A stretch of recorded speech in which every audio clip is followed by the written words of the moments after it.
Hello বন্ধুরা, আশা করি কেমন আছেন, সবাই ভালো আছেন। দেখুন, আজকে অনেক কিছুদিনের মধ্যে আমি বেড়াতে গিয়েছিলাম।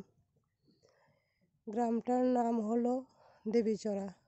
সেখানে গিয়ে রাবার বাগান আছে। রাবার বাগানের নিচে যে ক্ষেতগুলা, অসংখ্য কিছু বানরের যে হনুমান শিম্পাঞ্জি ওরা এখানে খুব আনন্দের সহিত রৌদ্র পোয়াচ্ছে।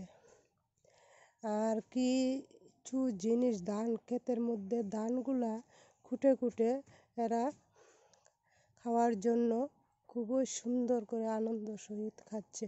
অনেকগুলা দেখুন। ভিডিওটা সেই মুহূর্তে করতে গিয়ে আমার এই যে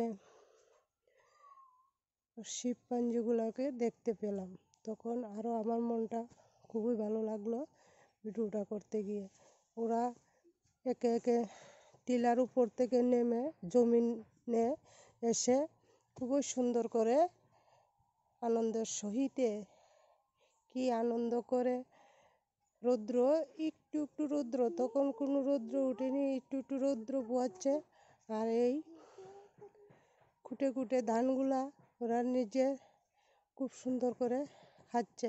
জমির ধান কাটা হয়ে গিয়েছে, আর সেই ধান কিছু নিচে পড়ে গিয়েছিল, ওরা খুঁটে খাচ্ছে।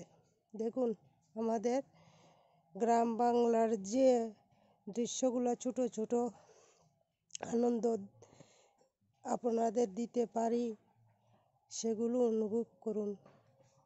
আমরা গ্রামের মানুষ, খুবই সুন্দর গ্রামের যে দৃশ্যগুলা। দুপাশে দুটো টিলা, আর জমিগুলা হলো দু টিলার মাঝখানে। আর রাবার বাগানের সাইডে দিয়েই ওই ক্ষেতের জমিনগুলাতে যাওয়া হয়।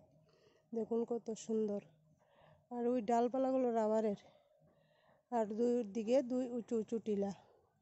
এটারে লুঙ্গা জমি বলে। গ্রামের জমি, দুপাশে কোনো রৌদ্র অতি তাড়াতাড়ি আসে না, অনেক সময় হওয়ার পরে আসে। এখন আমরা রাস্তায় উঠে গেলাম, রাস্তা দিয়ে চললেন, রাস্তা দিয়ে দেখুন কতগুলা আনারস বাগান।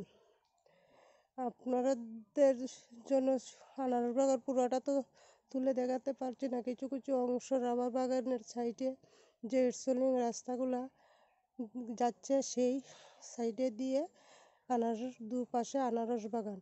প্রচণ্ড আনারস সিজনে এখানে পাওয়া যায়। অনেক এই পাশের টিলাও আনারস, ওই দিকেও আনারস, কিন্তু আমরা রাস্তার যে অংশ সেই অংশ থেকে আপনাদের বাগানগুলা দেখাচ্ছি। আবার রাবার বাগান, সুপারি বাগান, মধ্যে রাস্তা। আর যে জায়গাতে গিয়েছি সেটা হলো অনেক ভিতরে গ্রাম একটা। এই গ্রামের নাম হলো দেবীচড়া। এই দিকে পাহাড়ি লোক, বাঙালি লোক সবই ওদের মিশে একসঙ্গে তারা ওদিকে রাস্তাটা দিয়ে যাতায়াত করে।